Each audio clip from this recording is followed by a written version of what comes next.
Hi welcome to our channel. Pawan Kalyan గారి పైన వరుసగా కాంగ్రెస్ నేతలు విమర్శలు చేయడం మనం చూస్తాం. అంటే కోనసీమకు తెలంగాణ వాళ్ళ దిష్టి తగిలింది అని వ్యాఖ్యలు వివాదాస్పదంగా మారడం. సో వరుసగా ఇప్పుడు కాంగ్రెస్ నేతలందరూ కూడా విమర్శిస్తున్నారు. ముఖ్యంగా కోమటిరెడ్డి వెంకటరెడ్డి గారు కూడా తెలంగాణలో ఒక సినిమాలు పవన్ కళ్యాణ్ గారి ఆడనివ్వం క్షమాపణ చెప్పకపోతే అని చెప్పేసి వార్నింగ్ ఇవ్వడం కూడా చూస్తాం. అయితే దీని వైపు నుంచి ఇంత వివాదాస్పదంగా మారినప్పటికీ పవన్ కళ్యాణ్ గారు మాత్రం దీని పట్ల ఎక్కడ కూడా రియాక్ట్ అవ్వలేదు. జస్ట్ జనసేన నుంచి ఒక చిన్న ప్రకటన మాత్రమే రిలీజ్ అయింది. సో అది ఎవరిచ్చారు అన్న దానిపైన కూడా క్లారిటీ లేదు. అసలు పవన్ కళ్యాణ్ గారు మరి ఎందుకు దీని పట్ల రియాక్ట్ అవ్వట్లేదు? రియాక్ట్ అవ్వాల్సిన అవసరం ఉందా? మరి ఆయన క్షమాపణలు ఫ్యూచర్ లో చెప్తారా? మరి ఇది ఇంతటితో ముగిసిపోతుందా లేకుంటే ఇంకా కంటిన్యూ అవుతుంది? ఇప్పుడు దీని గురించి డిస్కస్ చేయడానికి ప్రజెంట్ మనతో పాటు సీనియర్ జర్నలిస్ట్ ఇమ్మంది రామారావు గారు వారిని అడిగి తెలిసిన ప్రయత్నం చేద్దాం. సార్ నమస్కారం సార్. నమస్తే బాబు. సార్ జనసేన వైపు నుంచి ఒక ప్రకటన అయితే వచ్చింది. అంటే ఈ మాటల్ని వక్రీకరిస్తున్నారు. రెండు తెలుగు రాష్ట్రాల మధ్య ప్రజలు సఖ్యతతో ఉన్నారు, రాజకీయంగా పరంగా కావచ్చు, ప్రజల పరంగా కావచ్చు. సో అనవసరంగా ఇది వివాదం అవుతుంది, కేవలం వక్రీకరించి మాత్రమే దీన్ని చెడగొడుతున్నారని చెప్పేసి ఒక ప్రకటన అయితే వచ్చింది. కాకపోతే ఇక్కడ ప్రకటన ఎవరిచ్చారు అన్న దానిపైన ఒక క్లారిటీ లేదు. జనసేన వైపు నుంచి అయితే వచ్చింది.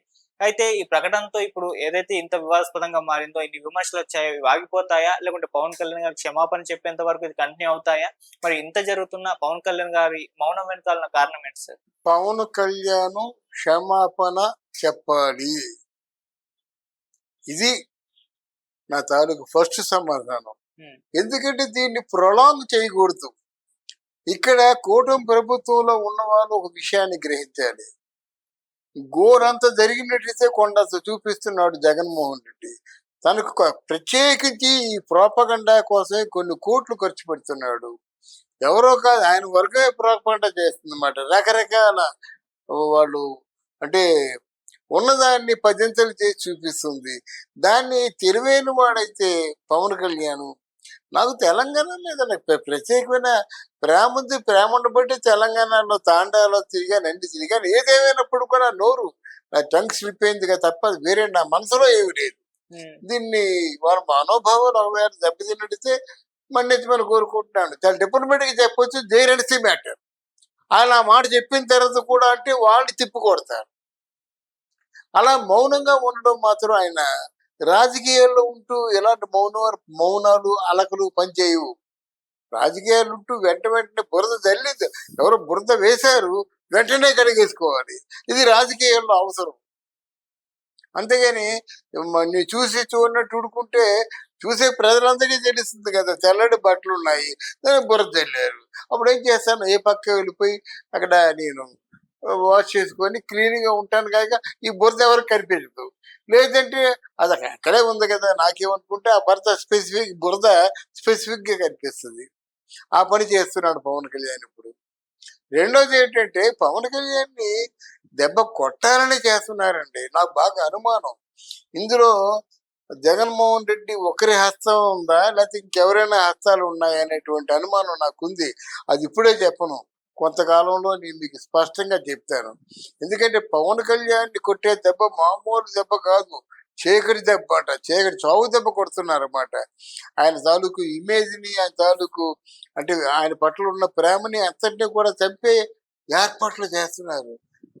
పవన్ కళ్యాణ్ రోజు రోజుకి కూడా ఆయన మాటలకి ఆయన సమాధానం చెప్పుకోవాల్సిన పరిస్థితి ఏర్పడుతుంది. రాజకీయ నాయకుడు ఆయన మాటలకి ఆయన సమాధానం చెప్పుకునే పరిస్థితి కాదు కావాల్సింది. ఆయన చేసిన వాగ్దానాలకి ఎందుకు ఆ వాగ్దానాలు నెరవేర్చకపోయాడో అది దానికి సొల్యూషన్ చెప్పాలి, దానికి ఎక్స్ప్లెనేషన్ ఇచ్చుకోవాలి. అలాగుండాలి కానీ మాటలు ఇలాగా ఇది ఎంత కాంట్రవర్సీ అండి, అవసరం లేదు మాట. రెండోది ఏంటంటే జనసేన పార్టీ వాళ్ళకి ఏదో ఈ పవన్ కళ్యాణ్ తాలూకు మాటల గురించి ప్రస్తావిస్తూ మా ఏదో నోట్ పెట్టిందంటే జనసేన పార్టీలో చాలా మంది ఉన్నారు కదండి. నాదెండ్ల మనోహర్ లేడా? ఆల్మోస్ట్ పవన్ కళ్యాణ్ అంతటి వాడు కదా. లేదా నాగబాబు ఉన్నాడు కదా, నాగబాబు లేడా? అధికార ప్రతినిధులు ఎంతమంది ఉన్నారు కదా, వాళ్ళు లేరా? ఎవరైతే ఉండి ఆయన తరఫున మేము క్షమాపణలు చెప్తున్నాము, మన్నిజమని కోరుకుంటున్నాము. అది పొరపాటే, దాన్ని ఇంతగా చేయవలసిన అవసరం లేదు. మా దృష్టిలో ఆంధ్ర ఎంతో తెలంగాణ అంతే, మనం అన్నదమ్ములం అని చెప్పేసి వీళ్ళన్న మాటలు వీళ్ళకే మెలిపెట్టి ఆ బురద కడిగేసుకోవచ్చు. కానీ మౌనం ఎప్పుడు ఏమవుతుందంటే ఒక సూక్తి ఉంది కదా, మౌనం అర్ధాంగీకారం అంటే. అంటే వాళ్ళు వేస్తున్న నిందని మీరు సగం అంగీకరించారా మీరు అనే డౌట్లు వస్తాయి.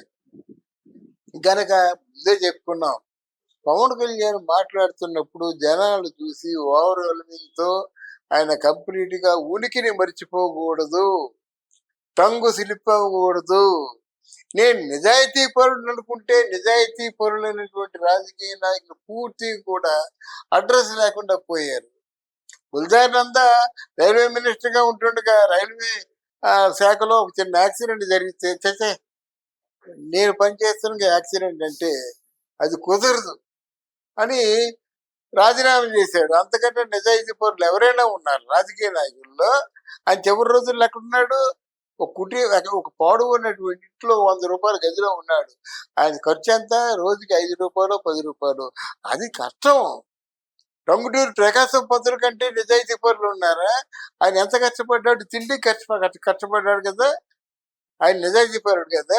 అంటే కావలసింది సమాజంలో రాజకీయ నాయకుడిగా తన ఉనికిని చాటి చెప్పుకుంటూ తను చేయాలనుకున్న పనులు చేసిన వాడే సమర్థుడు. ఆ సామర్థ్యం జవహర్లాల్ నెహ్రూకి ఉంది కాబట్టి 18 ఏళ్ళు పరిపాలించింది. ఆ సామర్థ్యం ఇందిరాగాంధీకి ఉంది కాబట్టి మళ్ళీ 18 ఏళ్ళు పరిపాలించింది. ఆ సామర్థ్యం మోదీ గారికి ఉంది కనుక నరేంద్ర మోదీకి 15 ఏళ్ళు ఘంటాపథంగా పరిపాలించాడు. చంద్రబాబు 14 ఏళ్ళు. అంటే ఏమిటి? ప్రజలు, రాజకీయ నాయకులు, ప్రత్యర్థులు వీళ్ళందరినీ కూడా తన వైపు తిప్పుకోవడం, వాళ్ళు వేసేటువంటి బాణాలకి తప్పించుకొని తిరగడం అన్నది కొంత రాజకీయ ఆ చతురత వంటబడితే గాని కాదు. ఇలాగా ఏదో వాడు మాట్లాడుతుంటే ఏదో నిందేస్తుంటే ఒక గాయపడడం, నలుగురు మాట్లాడతారు 4 నిందలు, బరువు ఎక్కువ పెరిగింది వంగిపోవడం. ఇలా కాదు. వాళ్ళు మాట్లాడే ముందే పవన్ కళ్యాణ్ గారు మీరు కొట్టాలి.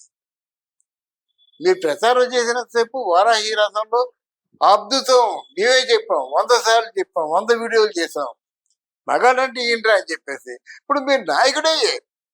ఎంత నాయకుడయ్యారు? ఒక పక్క చంద్రబాబు నాయుడికి ఎంతైతే స్తోమత ఉందో, ఎంతైతే వాల్యూ ఉందో ఆ వాల్యూని మించిన నాయకుడయ్యారు. కేంద్ర ప్రభుత్వం ఏదైనా సంప్రదించాలనుకుంటే పవన్ కళ్యాణ్ ఉన్నాడు కాబట్టి మేము చేస్తున్నామని చెప్తున్నారు. అలాంటి నాయకుడు అయ్యారు. మరి మీకు బాధ్యత కూడా ఉంటుంది కదా. అది ఒక మాట మాట్లాడే ముందు మీరు తప్పకుండా మాటలు పర్యవసానాలు ఇది ఏమవుతుంది, మన చుట్టూ ఉన్నారు మన విద్రోహులు, మన శత్రువులు, వాళ్ళు ఎంత దూరం తీసుకెళ్తారు. అంటే మీలాంటి వారు వచ్చి నగలో వచ్చి పబ్బులో మాయైపోవడానికి కాదు కదా. మీరు 10 కాలాల పాటు ఉండాలి. మీరు సమాజానికి ఏదైతే మంచి చేద్దాం అనుకున్నామో అనుకోవడం కాదు, చేసి చూపించాలి. దానికోసం మీ తాలూకు మిమ్మల్ని మీరు అదుపులో ఉంచుకోవాలి. No doubt. పరాయవాడు ఎవడో నన్ను చూసి దిష్టి తీసుకుంటున్నారా నువ్వు అంటే ఏమనుకుంటే ఎంత మిత్రుడైనా సరే మేము దిష్టి తీసుకోవడం ఏంటి, నువ్వు బాగుపడుతున్నావు అంటే మాకు ఇష్టం లేదనుకుంటున్నావా అనుకుంటారు. మనం అంటే ఇష్టం ఉన్నోళ్ళు నవ్వు వేస్తారు. ఇది కాదు కదా, ఇది రాజకీయం. ఎక్కడ నోరంటే ఒక మాట జారువారుతుందో ఆ మాటని పేరుద్దాము, లోపల బాంబులు కుక్కేసి పేరుద్దాము అని చెప్పేసి ఆలోచనతో ఉన్నప్పుడు జాగ్రత్త పడాలి. నేను మళ్ళీ చెప్తున్నాను, పవన్ కళ్యాణ్ జరిగిన దానికి ఈ మనోభావాలు ఏమైనా దెబ్బతిన్నట్టయితే మన్నిటి మరి కోరుకుంటున్నాను. బట్ ఇప్పుడు చెప్తున్నాను, నాకు ఆంధ్ర ఎంతో, తెలంగాణ అంతే. అది ఉన్నమాటే, ఇది ఇప్పుడు చెప్పింది కాదు, గతంలో చాలాసార్లు చెప్పాడు. ఆ మాట ఇంకోసారి చెప్తే సరిపోతుంది.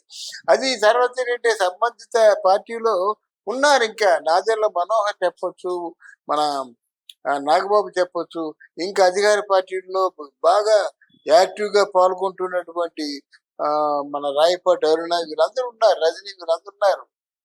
అంటే తగిన సమాధానమే చెప్పాలి, లేకపోతే వీళ్ళ తాలూకు మనోభావాలు దెబ్బతినకుండా సమర్థనీయంగానే ఎక్స్ప్లెనేషన్ ఇవ్వాలి. రెండు చెప్పాలి. తప్పే అంటాం కదా. నాకు పవన్ కళ్యాణ్ అంటే వల్లమాలని పిచ్చి, ఏది నాయకుడిగా, ఏది ప్రజల పాటు మనిషిగా, ఏది నిస్వార్థ నాయకుడిగా. కానీ దీన్ని మనం సమర్థించాం కదా. నోరు జారిపోయింది.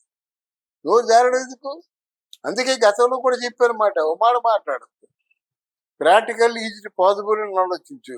పాజిబుల్ అయితేనే మాట ఇవ్వద్దు. 100 రోజులు 200 రోజులు నువ్వు షరతు పెట్టవద్దు. తర్వాత ఏదో నువ్వు ఏదో సరదాగా నువ్వు యాక్చువల్గా ఆయన అన్నది సరదాగా అన్నమాట. మరి ఇది ఎంత బాంబు పేల్చారు వాళ్ళు. ఆ, అందువల్ల అది ఆ మాటని ఎప్పుడుతో ఆ మాటకి ఏదో పరిష్కార మార్గం కొనుక్కొని దాన్ని ఇక్కడ దాన్ని చాలించుకోవడం మంచిది. ఇంకా ఫ్యూచర్లో మాత్రం చాలా దూరదృష్టితో మాట్లాడాలి.